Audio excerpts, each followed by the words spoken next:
Gambino. The Gambino crime family rose from New York streets to become one of the most feared mafia clans in America. It all started with Albert Anastasia, the Lord High Executioner, who controlled Murder Inc. But in 1957, he was gunned down in a barber's chair, paving the way for Carlo Gambino. Carlo ruled with brains, not just muscle, and under him the family became the most powerful in the country. When he died in 1976, the throne passed to his brother-in-law, Paul Castellano, a boss more interested in business suits than street fights. That didn't sit well with everyone. In 1985, John Gotti had Castellano taken out in front of Sparks Steakhouse. Gotti's flashy style made him a celebrity mob boss, but it also made him an FBI target. By the 90s, he was locked away for life. Since then, the family has kept a lower profile, but their influence hasn't disappeared. From Anastasia's brutality to Gotti's headlines, the Gambinos built a legacy that still casts a long shadow. Genovese.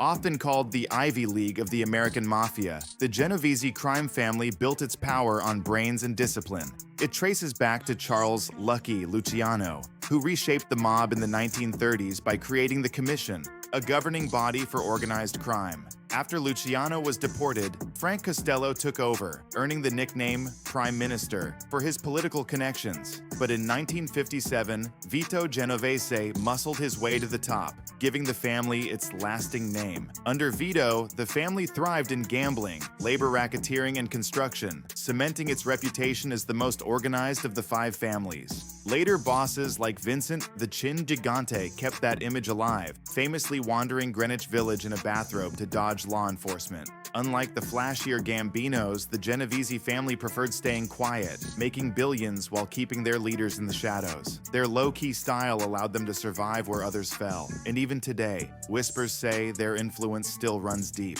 Lucchese. The Lucchese crime family carved its empire through cunning business moves and ruthless enforcement. Its roots trace back to Gaetano Reina in the 1920s. But the true rise came under Tommy Lucchese, the man who gave the family its name. Known for blending charm with strategy, Lucchese forged deep ties in politics, unions, and New York's garment district. By the 1960s, his family was pulling millions from construction, trucking, and fashion, while keeping most of the bloodshed out of the spotlight. After his death, leadership shifted, but not without turmoil. The 80s brought Anthony "Tony Ducks" Corallo, who ran operations so quietly that the FBI had to plant a bug in his car just to catch him.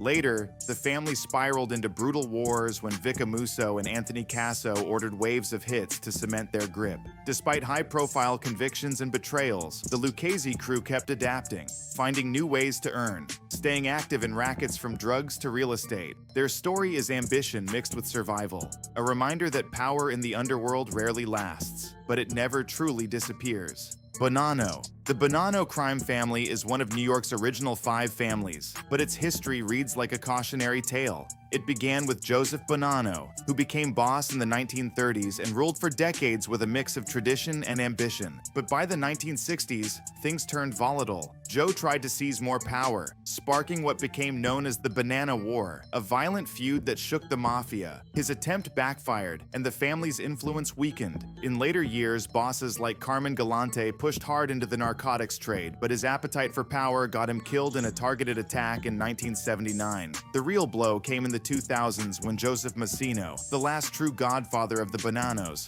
flipped and cooperated with the FBI, the first mafia boss ever to do so. That betrayal shattered the family's reputation. Once seen as powerful equals to the Gambinos and Genoveses, the Bonannos became known as the family that lost its code of silence. Colombo. The Colombo crime family is the youngest of New York's five families, but its history is packed with betrayal and blood. It started with Joe Profaci in the 1930s, a boss known for squeezing money out of his men with constant taxes. His stingy rule sparked rebellion, leading to one of the first major internal wars in mafia history. After Profaci's death, Joseph Colombo took over, and for a while, he brought stability. But Colombo also craved the spotlight. He founded the Italian-American Civil Rights League and marched in public, drawing media attention like no boss before him. That visibility proved dangerous. In 1971, Colombo was shot at a rally, an attack that left him incapacitated and the family fractured. What followed were years of deadly civil wars, with rival factions tearing the family apart. Even into the 90s, bosses like Carmine Persico fought to hold control from behind bars. The Colombos may not have been the biggest, but their history shows how ambition and infighting can nearly destroy a family from within. Chicago Outfit. Unlike New York's 5 families, the Outfit was a one-family empire, ruling the Windy City with an iron grip.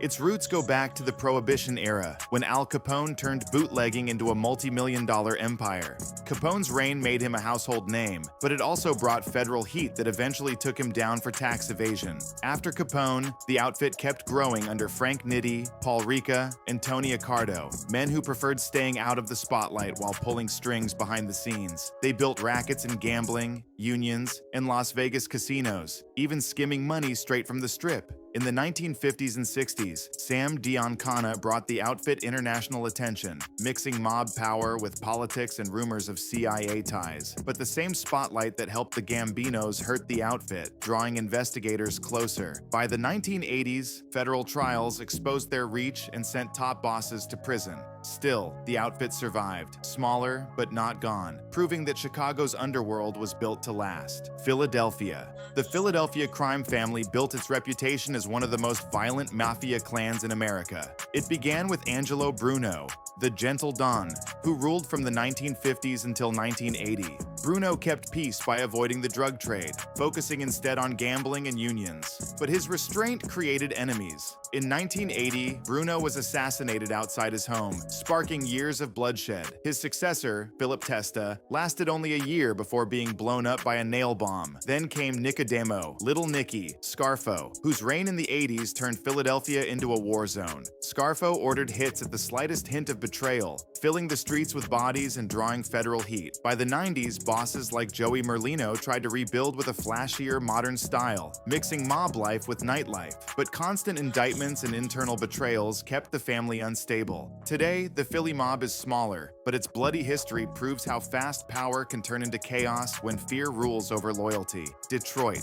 The Detroit Partnership, often overlooked compared to New York or Chicago, was one of the most stable mafia families in America. Its power centered on the Zerilli, Taco, and Giacalone factions, who ran the city's underworld like a family business. Joseph Zerilli laid the foundation, keeping close ties with the National Commission while building rackets in gambling, loan sharking, and unions. His son, Anthony Tony Z. Zerilli, and later his cousin Jack Taco, carried on that legacy, running things with quiet efficiency. Unlike flashier mob bosses, Detroit's leaders stayed low profile, which kept them out of the headlines and under the radar for decades. The Giacalone brothers, Vito and Anthony, acted as enforcers and street bosses, making sure money kept flowing and discipline stayed intact. Their influence was so strong that even the disappearance of Jimmy Hoffa in 1975 has long been tied to Detroit's mob. By avoiding constant wars and media attention, the partnership outlasted many bigger families, proving that in organized crime, silence can be the greatest strength. Buffalo. The Buffalo crime family, also called the Magadino family, once controlled organized crime across western New York and into Canada. Its rise came under Stefano Magadino, who ruled for more than 50 years, earning the nickname The Undertaker for both his funeral business and his cold style of leadership. Magadino's empire stretched beyond Buffalo, with influence in drug trafficking, gambling, and labor racketeering. But by the 1960s, cracks began to show. Angry members accused him of hoarding profits, and his own relatives plotted against him. After his fall, the family struggled to keep order. In later decades, leadership passed to men like Joseph Todaro Sr., who ran the family with a quieter, business-like approach. The Todaros focused less on open violence and more on keeping money flowing through gambling, construction, and unions. By staying low profile, they kept the family alive even as law enforcement dismantled bigger mafia organizations. Buffalo may not have had the fame of New York or Chicago, but under Magadino and Todaro, it became one of the longest-lasting mafia strongholds in America, New England. The Patriarca crime family ruled Boston and Providence with an iron grip, making it one of the most influential mafia groups outside of New York. Its dominance began under Raymond Patriarca, who shifted the family's headquarters to Providence in the 1950s. From there, he built a network that stretched across all of New England, controlling gambling, loan sharking, and labor rackets with absolute authority. Patriarca wasn't a showman, he was a strategist, feared for his his discipline and efficiency. The FBI planted bugs in his office and caught him issuing orders that proved how tightly he managed the family. For decades, nothing happened in the region without his approval. But after his death in 1984, stability collapsed. His son, Raymond Jr., lacked the same respect, and rival factions in Boston and Providence turned on each other. The wars of the 1980s and 90s left the family weakened. Its once unified empire split apart by betrayal and bloodshed. Still, the Patriarca family's legacy shows how one man's control turned New England into a mafia stronghold, and how quickly it all unraveled when that grip loosened.